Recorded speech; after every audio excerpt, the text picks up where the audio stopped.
السلام علیکم جی، میرا نام ڈاکٹر شہزاد ہے. The question is when should dentist open dental clinic. اور ڈینٹسٹ کو کب اپنا ڈینٹل کلینک کھولنا چاہیے؟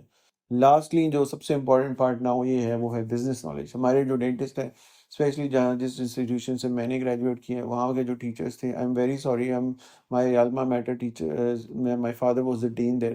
لیکن پاکستان کے اندر مسئلہ یہ ہے کہ جو آپ کے جو ڈینٹسٹ جو آپ کے پیئرز ہیں، جو آپ کے ٹیچرز ہیں، جو آپ کے پروفیسرز ہیں، وہ خود ایک لائن کے پیچھے لگے ہوئے ہیں. اور وہ جو ہے وہ ایسی لائن ہے جس میں کہ نہ کسی کو وہ بتاتے ہیں، نہ وہ کسی کو بتانا چاہتے ہیں، کیونکہ وہ نہیں چاہتے کہ جو ان کے اسٹوڈنٹس ہیں یا ان کے جو بچے ہیں وہ آگے آ کے ان کو آنکھیں دکھائیں. سو میرا ڈینٹسٹ، آپ اسپیشلی جو ینگ ڈینٹسٹ ہیں ان کو یہ ہے کہ آپ دنیا میں یہ دیکھیں کہ دنیا کس طرف جا رہی ہے. ڈینٹسٹ کیسے کماتے ہیں، ڈینٹسٹ کلینکلی کیسے کماتے ہیں، پر بائی دی آور کیسے کماتے ہیں.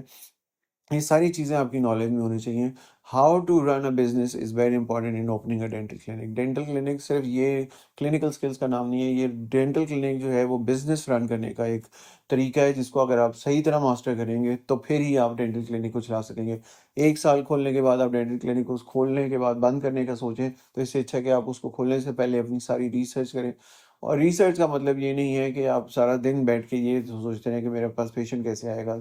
اگر آپ کے پاس کلینکل اسکل اچھا ہے، آپ کا اکوپمنٹ اچھا ہے، آپ کا ریزلٹس اچھے ہیں، آپ کو ہارڈ ورک کرنے کا طریقہ آتا ہے، آپ ایک سٹیپ اہیڈ جانا چاہتے ہیں، آپ ڈیجیٹل اپنی جو نالج ہے اس کو لا سکتے ہیں، آپ اپنے آفس کو ایسے امپروو کر سکتے ہیں جو آپ کا جو کمپیٹیٹر ہے اس کو آپ اس کی جو فیسلٹی اس سے بہتر فیسلٹی دے سکتے ہیں. Do some thing which is they not doing and this is what the dental practice will survive. Otherwise آپ یہ سوچ لیں کہ آپ اسی ہی مسئلے میں چلے جائیں گے جو کہ لوگوں کو ہوتا ہے کہ after opening of the clinic 1 سال 1.5 سال بعد آپ کے خرچے نہیں پورے ہو رہے تو آپ ڈینٹل کلینک کو بند کرنے کے سوچتے ہیں یا اس کو بیچنے کے بارے میں سوچتے ہیں، یا آپ کو لگتا ہے کہ پاکستان میں انکم ہی نہیں ہے تو ہم پاکستان سے باہر چلے جاتے ہیں اور پاکستان سے باہر جا کے ہم زیادہ کما لیں گے. میں یہ آپ کو بتا دوں کہ چاہے آپ اگر اپنا بزنس کھولنا چاہتے ہیں تو پاکستان سے اچھا ملک کوئی نہیں ہے، کیونکہ پاکستان کے اندر جو 25 کروڑ عوام ہے وہ آپ کے پیش. تو جیسا کہ میں آپ کو بتا رہا ہوں کہ پاکستان کے اندر بہت اپرچونیٹیز ہیں. There is always a good time to open a dental clinic. Especially جو ینگ گریجویٹس ہیں ان کو میری ایڈوائس یہی ہے کہ سب سے پہلے اپنا کلینکل اسکل اچھا کریں، تھوڑا سا مارکیٹنگ کے اوپر دھیان دیں، اپنی جو بزنس نو ہاؤ ہے اس کو امپروو کریں، اپنی جو ریونیوز ہیں یا جو ٹارگیٹڈ ریونیوز انہوں نے سوچے ان کے اوپر سوچیں، اس کے بعد انویسٹمنٹ کے اوپر سوچیں. اور اس کے علاوہ جو اینڈ سب سے جو آپ کے پاس ہونا چاہیے وہ یہ ہے کہ آپ کے پاس بریدنگ اسپیس ہونی چاہیے. آپ یہ نہ کریں کہ میں کل کو یہ کروں گا تو میں گر جاؤں گا. There is always a good time to start something. Start at a time where you think you are ready for clinical and marketing business, because this is not just opening a dental clinic. یہ آپ سمجھ لیں کہ it is opening a shop where your customers will come, and they will only come if they like your work. They may not like your situation, they may not like your hygiene, they may not like your staff. So you have to build up your practice. اور اگر آپ نے practice blood کرنی ہے تو اس کے لیے آپ کے پاس اتنی ریسرچ ہونی چاہیے کہ آپ جو کل کو بزنس کر رہے ہیں وہ ٹھیک ٹھاک آپ اس کو رن کر سکیں.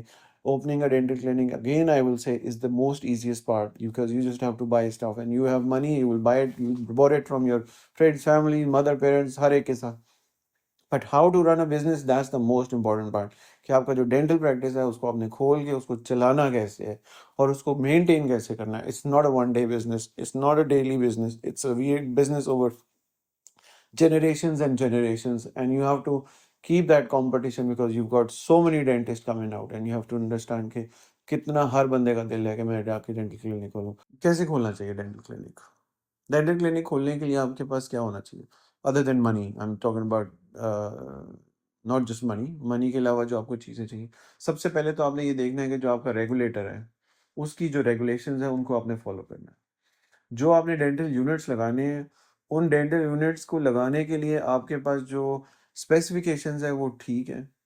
کیا وہ ڈینٹل یونٹ سروسیبل ہے؟ کیا آپ اس ڈینٹل یونٹ جس سے لے رہے ہیں اس کی سروس کرے گا؟ کیا وہ اس کو آپ کو چلانے کا طریقہ بتا رہا ہے؟ جب آپ نے کوئی چیز بائی کرنی ہے اس کے پیچھے آپ کی ریسرچ ہونی چاہیے. جو آپ نے سامان لینا ہے، آٹو کلیو ہو گیا، ڈینٹل یونٹ ہو گیا، جو بھی ڈینٹل سامان لے رہے ہیں آپ، اس کا آپ کو پتہ ہونا چاہیے کیسے یوز کرنا ہے یا وہ کیسے اس کی سروس ہوگی. ہمارے ادھر پاکستان میں اب جیسے کہ ٹائم گزرتا جا رہا ہے، ڈینٹل ڈینٹسٹ یا میڈیکل پروفیشن سے ریلیٹڈ جتنے بھی لوگ ہیں ان کو اب یہ چیز ریئلائز کرنی چاہیے کہ ہمارے پاکستان میں بھی اب ریگولیشنز آنے والی ہیں، اور وہ وقت دور نہیں ہے کہ ڈینٹسٹ جو ہے نا ان کو یہ مسائل ہوں گے۔ آلریڈی پاکستان کے اندر اسپیشلی پنجاب کے اندر جو پنجاب ہیلتھ کیئر کمیشن ہے وہ ایکٹیولی کام کر رہا ہے، اور میرے سامنے بہت سے ایسے ڈینٹل کلینکس ہیں جن کے اوپر انہوں نے وزٹ کیا۔ میں آپ کو بتا سکتا ہوں کہ جب وہ میرے پاس آئے تھے انہوں نے مجھے بتایا تھا، یہ میں بات کر رہا ہوں تقریباً 4-5 سال پہلے کی، کہ انہوں نے کہا یہ ہم آپ کے پاس آئے ہیں، ہم دیکھنا چاہتے ہیں کہ آپ کیسے کام کر رہے ہیں، اور بڑا اچھا ایک انیشیٹو تھا وہ کویکری کو دور کرنے کے لیے۔ اور انہوں نے یہ جو 3-4 چیزیں بتائی، میں ماشاء اللہ آلریڈی اس وقت وہ کر رہا تھا۔ ایک تو ویسٹ مینجمنٹ، دیکھیں آپ ڈینٹسٹ ہیں، آپ نے مٹیریل کو ویسٹ کرنا ہے، آپ نے سرنجز کو ویسٹ کرنا ہے، آپ کے پاس ایسی لائف تھریٹننگ چیزیں ہیں جو آپ نے بلڈ کے ساتھ کام کرنا ہے، ان سب کو مینجمنٹ، ویسٹ مینجمنٹ کے لیے یوز ہو رہی ہیں، ان کو کیسے آپ نے ڈسپوز آف کرنا ہے آپ کو پتہ ہونا چاہیے۔ ایز اے میڈیکل پروفیشن آپ کے پاس ایکس رے کی مشین ہوگی، آپ کے پاس سورس ہوگا، آپ نے ایکس رے ریڈیشن کرنی ہے، کس انسان کو ریڈیشن کرنی چاہیے، کس انسان کے لیے ریڈیشن، ایک پریگننٹ خاتون آپ کے پاس آ گئی ہیں جن کا آپ نے ایک ایکس رے کرنا ہے، اور آپ کے پاس جو شیلڈ ہی نہیں ہے جو اس کے آگے رکھی جا سکے تاکہ جو ایکس رے کا جو ریڈیشن ہے وہ اس کو نہ ملے۔ یہ بہت مائنر چیزیں ہیں بٹ یہ بہت میٹر کرتی ہیں، کہ آپ کو ڈوزیج کا نہیں پتہ، آپ کو ریڈیشن کا نہیں پتہ، آپ نے جو پاکستان کی نیوکلیئر اتھارٹی ہے اس سے لائسنس نہیں لیا ہوا، آپ نے ویسٹ مینجمنٹ کا کوئی ایگریمنٹ نہیں کیا کہ جو آپ کا کہ ڈیلی ویسٹ اٹھائیں یا ہم ویکلی ویسٹ اٹھائیں۔ اس کے علاوہ جو آپ کا جو آفس ہے وہ ہیلتھ اینڈ سیفٹی کو کے حساب سے چلتا ہے۔ آپ کے پاس فرسٹ ایڈ کی کٹ ہے یا نہیں ہے، آپ کے پاس ایمرجنسی کے لیے کیا اکوپمنٹ ہے، ایمرجنسی کو ڈیل کرنے کے لیے کیا ہے۔ یہ وہ ساری باتیں ہیں جن میں کہ آپ سمجھ لیں کہ ڈینٹل کلینک کو چلانے میں سب سے ضروری ہیں۔ خدا نہ خواستہ کوئی میڈیکل ایمرجنسی ہو جائے، یا خدا نہ خواستہ کوئی ریڈیشن کی وجہ سے کسی کو افیکٹ ہو جائے، یا آپ سمجھ لیں کہ اگر کوئی اندر آپ کے ڈینٹل کلینک میں آ رہا ہے اور اس کا قد لمبا ہے اور آپ کا جو ڈور ہے اس کی چھت وہ اتنا سائز کا نہیں اور اس کا سر لگ رہا ہے، یہ ساری جو کنڈیشن ہے ہیلتھ اینڈ ہیزرڈ کے اندر آتی ہیں۔ کیا آپ کے پاس وہاں بیٹھنے کی جگہ ہے؟ کیا آپ کے پاس وہاں بیٹھنے کے علاوہ فیمیل اور میل لوگوں کو ٹریٹ کرنے کے لیے علیحدہ بندہ ہے؟ کیا آپ کے پاس ٹوائلٹس ہیں؟ کیا آپ کی سینیٹیشن کلین ہے؟ یہ ساری چیزیں جو ہیں ڈینٹل وزٹ میں یا ڈینٹل کلینک کے اندر بہت میٹر کرتی ہیں، specially as far as the regulations are concerned. وہ بچے جو ڈینٹل کلینک کھولنا چاہتے ہیں they must understand the rules and regulation of the game, and also کہ یہ ہم کل کو کر لیں گے، یہ نہیں ہو سکتا۔ You got to start with day one, اور آپ کو اتنی امیج اور اتنی نالج ہونی چاہیے کہ آپ کا جو ریگولیٹر ہے وہ آپ سے کیا اس کی کیا ریکوائرمنٹ ہے اور کیا آپ وہ پوری کر رہے ہیں کہ نہیں۔ So this chapter about opening a dental clinic and questions on who should and why they should and when they should open.